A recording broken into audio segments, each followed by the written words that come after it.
Salut les terriens, soyez les bienvenus pour notre tour d'inspection des travaux dans le cadre du programme Starship, la fusée 100% réutilisable que SpaceX compte bien mettre au monde, en dépit de nombreux défis techniques, logistiques et environnementaux inhérents à la situation géographique de la Starbase, construite sur un terrain lagunaire.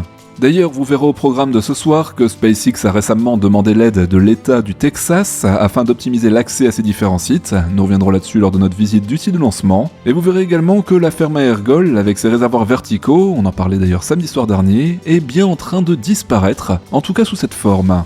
Enfin, et pour ne pas déroger au rituel du mercredi, nous retrouverons Philippe qui répondra à l'une de vos questions. Alors vous êtes prêts ? Allez, c'est parti, on décolle pour Boca Chica.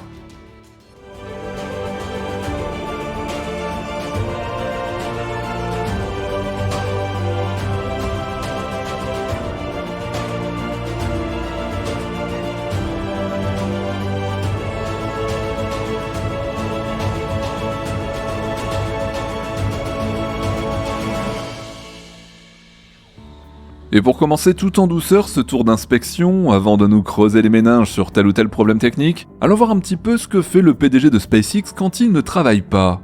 On le voit ici à la Breakthrough Prize Ceremony, qui a été lancée par des entrepreneurs de la Silicon Valley au tout début des années 2010, pour récompenser des percées en recherche fondamentale. En gros, c'est une sorte d'Oscar de la science, qui est aujourd'hui, outre-Atlantique en tout cas, plus prisé que le prix Nobel. Mais là n'est pas le sujet, car quand on demande à Elon Musk quel sera cette année le prochain président des États-Unis, il pose en retour la question suivante: selon vous, qui remportera la Maison Blanche en 2032 ? Quel type d'intelligence artificielle ?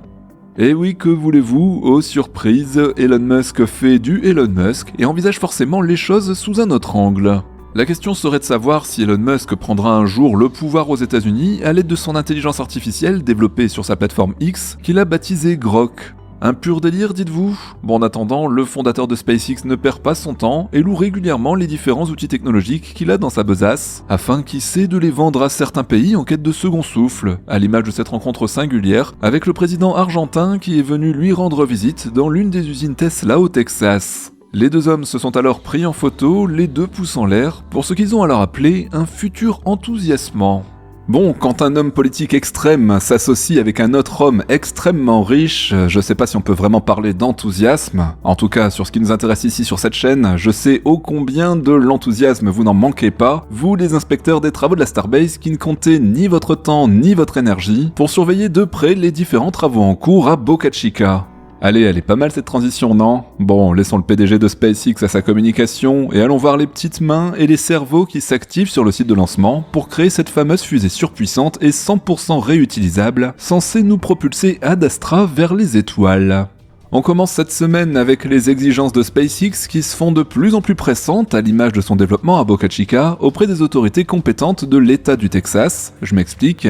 Catherine Luders, en charge de la gestion de la Starbase, a fait sa requête, et non des moindres, lors de la réunion du comité consultatif sur le commerce frontalier tenu au Brownsville Event Center le 16 avril dernier.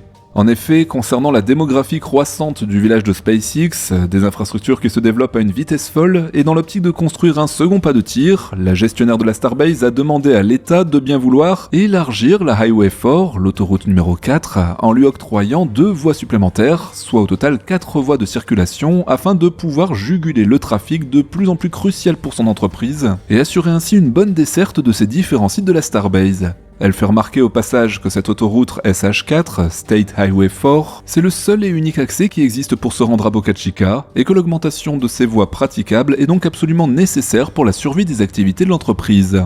D'autant que, vous le savez, les travaux ne s'arrêtent jamais sur le tarmac de la Starbase. Pour les plus anciens d'entre vous qui suivez régulièrement chaque tour d'inspection, semaine après semaine, vous le savez bien, avec notamment cette fameuse ferme à Ergol qui poursuit sa mutation et à qui l'on vient de retirer la coque de l'un de ses réservoirs verticaux dont je vous parlais tout à l'heure en introduction. SpaceX a procédé de la même manière que pour les 2 précédents qui avaient été retirés, avec une découpe mise en œuvre d'abord à sa base afin de retirer la coque avec la grue, puis une découpe de chaque section. Alors bien évidemment, la sécurité du pas de tir est en jeu, et si l'on assiste à la transition vers des réservoirs horizontaux, ce n'est pas pour rien. De plus, il y a fort à parier que ce remaniement de la ferme à Ergol va être l'occasion de la relier au second pas de tir, qui est actuellement en cours de construction, mais nous reparlerons de cela la semaine prochaine avec la réponse de Philippe, un abonné qui a justement soulevé cette question. Au préalable, avant d'amener la grue sur place et de la déployer, les ouvriers de la Starbase ont d'abord œuvré pour préparer la stabilité du terrain. En effet, les derniers travaux de raccordement au sein de cette nouvelle configuration de la ferme à ergols ont laissé un sol accidenté et meuble, aplani tant bien que mal par les machines et comblé avec quelques gravats et graviers. Ce n'est donc pas l'idéal pour y poser une grue qui doit absolument être stable si on veut hisser la coque du réservoir avec un minimum de précision. D'où ce tapis rapidement installé par les ouvriers avant toute opération. Un autre chantier qui n'est pas passé inaperçu, les tuyaux remplacés il y a peu, ou plutôt à nouveau remplacés pour être précis, suite aux nombreux tests effectués sur le BQD et non BDQ, Mathias en profite pour corriger la coquille de samedi soir dernier, mais heureusement vous aurez relevé vous-même l'erreur. Des essais sur le panneau à déconnexion rapide qui n'auront, il faut le croire, pas été suffisamment concluants, c'est là où on voit que l'entreprise ne laisse absolument rien au hasard. Et oui, nous approchons du mois de mai et le 4e vol ne va pas tarder, il n'est donc pas question pour SpaceX de s'en remettre au hasard ou au destin, chaque élément du pas de tir est donc mis à jour, testé et optimisé. Puisqu'on parle d'optimisation, rendons-nous d'ailleurs sur le site de production, et tout particulièrement au niveau du High Bay. En effet, si on se poste en face du gigantesque hangar, on s'aperçoit que le travail sur le bouclier thermique du S-29 est loin d'être terminé. Chose étrange, au lieu de changer une partie entière de la couverture de tuiles, exception faite de son ventre, où vous apercevrez peut-être un pan entier de briques noires retirées, l'essentiel du travail consiste à de petits prélèvements, de petits retraits de tuiles éparpillées de ci et de là. SpaceX doit avoir des statistiques sur chaque tuile et son emplacement, le nombre de fois qu'elle a été éjectée lors des 3 derniers vols, etc. Bon, et peut-être que je schématise, mais ce qui est certain, c'est que le bouclier thermique, il faut le garder en tête, n'est qu'une ébauche. Il va falloir encore plusieurs vols avant que l'entreprise ne trouve un procédé absolument fiable. Pendant ce temps-là, la Star Factory reçoit sur la future partie visible de son ossature un bon coup de peinture. En effet, à l'angle de ce bâtiment, nous aurons probablement le droit de grands panneaux vitrés, tels que certaines projections de l'entreprise le prévoyaient. Entre le bardage noir et les panneaux vitrés, la future pouponnière à prototype va avoir fière allure. Allez, juste avant d'enchaîner avec vos questions, un message à votre attention, vous qui découvrez peut-être le journal de la Starbase, déjà bienvenue, et je vais vous demander d'étirer les doigts de votre main, particulièrement le pouce ou l'index, afin de nous livrer à un peu de sport et d'effectuer quelques clics pour encourager l'algorithme de YouTube à recommander les vidéos du journal de la Starbase. Vous l'aurez compris, merci de vous abonner à la nouvelle chaîne, d'activer la cloche de notification, et puis pour tout le monde, et surtout n'oubliez pas le pouce en l'air pour soutenir la chaîne et le travail de l'équipe du journal de la Starbase.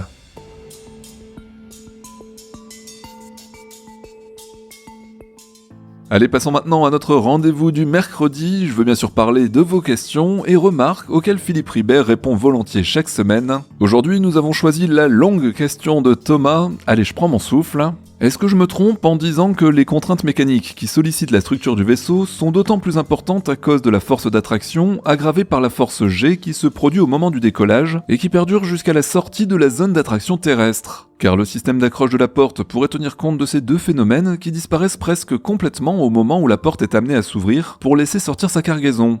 Ainsi, avant son ouverture et pendant la phase délicate du vol, dans la zone des 100 km de haut, où la porte n'a aucune raison de s'ouvrir, cette dernière pourrait être conçue pour être totalement et mécaniquement solidaire du reste du vaisseau jusqu'à son ouverture.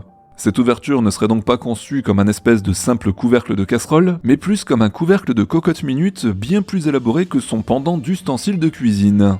Eh bien bonjour Tamaldrine et merci pour ta question longue et détaillée, bien que je ne suis pas certain d'avoir parfaitement cerné ton questionnement. J'espère en tout cas que mes petites élucubrations sur le sujet de la porte t'apporteront les informations concrètes que tu attends, en tout cas c'est encore une fois plein de culture spatiale. Allez on s'y plonge.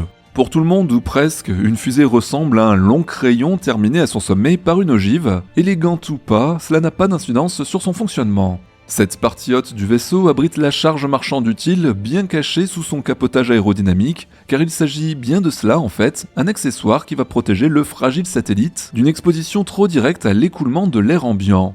Sur les lanceurs multi-étages actuels, la soute est généralement constituée de 2 demi-coques protectrices. Généralement rattachées au deuxième étage du lanceur, elles sont larguées peu après l'allumage du deuxième étage, à une altitude supérieure à 70 km. À cette hauteur, la densité atmosphérique est déjà très faible et l'opération de séparation des 2 demi-coquilles peut se faire sans tout arracher. On voit bien et de façon régulière dorénavant, grâce aux caméras embarquées, la jolie chorégraphie de ces 2 coques se séparant franchement, aidées par un mécanisme spécifique. Elles semblent accompagner un instant le navire dans sa course vers les étoiles, puis perdent progressivement du terrain et retombent gracieusement vers le sol. À cette altitude et surtout une vitesse de l'ordre de 6 à 7000 km/h, leur rentrée atmosphérique n'est pas trop problématique, bien aidée par leur large surface et leur faible masse due à une construction en matériaux ultra légers. Elles perdent alors rapidement de la vitesse et ne sont de fait que peu exposées au réchauffement du retour. Leur vitesse terminale de chute se stabilise rapidement, disons aux alentours de 400 à 500 km/h. Des parachutes suffisent ensuite à les freiner à une vitesse compatible avec un amérissage doux et non destructeur. Ces coquilles largables peuvent abriter de vastes soutes et ne sont pas limitées aux petits gabarits. Les diamètres atteignent et dépassent les 5 mètres avec des hauteurs sous coiffe de l'ordre de 17 mètres sur des lanceurs lourds type Ariane 5, voire même 26 mètres sur Atlas 5. Par contre, quand on passe au standard Starship, les choses se compliquent notablement. En effet, ni la taille XXL, ni la lourde construction en acier inox, ni la présence encombrante des 2 header tanks au sommet de l'ogive ne permettent de rester sur un modèle de coquille éjectable, sans parler bien sûr des exigences aérodynamiques propres à assurer au ship sa rentrée atmosphérique pour sa réutilisation, ou encore des points de levage fixés sur les côtés et destinés aux manutentions au sol. Exit donc les demi-coquilles si pratiques, il faut trouver une autre solution, et la soute fait dorénavant partie intégrante de la structure porteuse de l'engin. Diverses solutions existent et SpaceX en a certainement étudié un bon nombre. Il n'y a pas de format de porte idéal, mais plutôt des formats adaptés chacun à une mission spécifique. Si on reprend l'exemple de la navette spatiale, elle comportait sur son dos une vaste porte à double battant, s'ouvrant vers l'extérieur dans le sens de la longueur. Ce choix inévitable était dicté par le fait que la NASA avait attribué à la navette la mission de porter le futur télescope Hubble en orbite. Or, celui-ci, avec ses 11 tonnes et plus de 13 mètres de long, rentrait au chausse-pied dans une soute pourtant vaste. De plus, la charge marchande était déployée dans l'espace par un bras robotisé, également logé dans la soute. La réalisation de ces 2 longues portes avait été à l'époque un réel défi technologique. Tailler une telle ouverture dans la carlingue d'un engin spatial n'est pas sans conséquence sur sa tenue mécanique. La navette spatiale était fabriquée comme un avion en alliage léger d'aluminium avec une peau externe fixée sur des mètres couples, des lisses ou des cadres lui donnant sa forme globale.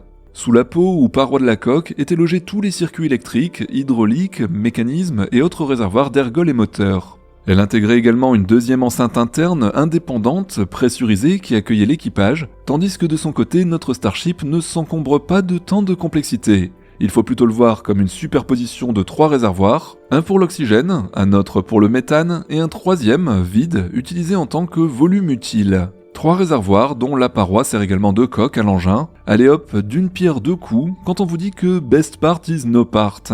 Sur notre rustique Starship, si on s'autorise à le qualifier de la sorte, créer une ouverture dans la peau externe du vaisseau revient à dépressuriser l'ensemble du volume, et donc sur un futur ship habité et opérationnel, il faudra ajouter un compartiment pressurisé distinct pour l'équipage, ainsi qu'un SAS, une solution tout de même plus confortable que celle de la prochaine mission Crew Dragon Down, qui va laisser entrer le vide, ou sortir l'air selon les préférences, dans toute la cabine pour la première sortie extravéhiculaire privée de l'histoire. Les images retransmises en direct lors du dernier vol OFT-3 ont été très instructives, on y voit nettement l'intérieur de la soute éclairée pour la circonstance. Des volutes de vapeur tourbillonnent dans celle-ci, indiquant que la porte, encore fermée, a retenu un peu d'atmosphère. Tant qu'une pression résiduelle se trouve dans la soute, l'ouverture de la porte semble quasiment impossible, car la pression de l'air la plaque sur son siège. Ce n'est alors qu'après une totale dépressurisation que celle-ci aura une chance de manœuvrer sans forcer son mécanisme, car le mécanisme, comme on l'a vu, escamote la porte vers l'intérieur du vaisseau et non vers l'extérieur. La porte actuelle, au format appelé Starlink V2 Full Size, court sur près d'un tiers de diamètre du fuselage et doit alors approcher les 9 mètres mesurés sur la circonférence. Son format pèse comme un distributeur de bonbons, la transforme en une mince lame qui coupe en 2 la structure porteuse du ship. Nous n'avons pour l'instant malheureusement pas accès au plan détaillé du navire, mais une observation attentive des vidéos nous révèle quelques choix faits par SpaceX. La vue interne que nous a offert l'entreprise lors de l'OFT-3 permet de détailler un peu mieux sa structure porteuse, plutôt que simplement vue de l'extérieur, ainsi que son mécanisme.